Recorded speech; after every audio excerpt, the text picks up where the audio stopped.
ମାହେଶ୍ୱରୀ ନଚନିଆ ଦଳର ମ୍ୟାନେଜର ଅନ୍ନନନ୍ଦ ସମ୍ମାନିତ। मंगलवार दिन सकाळ 10 घटिका समय ब्लॉक स्तरीय लोकोत्सव देवगां ब्लॉक कार्यालय परिसर में अनुष्ठित करागला।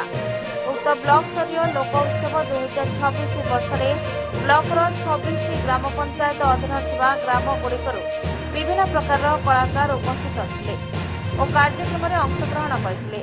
यह दिन देवगां ब्लॉक रामचंद्रपुर ग्राम पंचायत लुहाखान ग्रामर मां माहेश्वरी नचनिया दलर मैनेजर श्रीजुक्त अन्ननंद कला नैपुण्य प्रदर्शन करी आज सम्मानित होइतिले। श्रीजुक्त कपड़ेदीप राजकुमार राय, सुरेश महानंद, लक्ष्मीधर राय श्रीजुक्त अन्ननंदक सह मिसी मां माहेश्वरी नचनिया दल आज सम्मानित होइछंती। Patnagarh Sheshdev Singh report Suryalok media. आमर एपरी खबर सबको देखा आम चैनल सूर्यालोक को अधिक लाइक शेयर और सब्सक्राइब करूँ।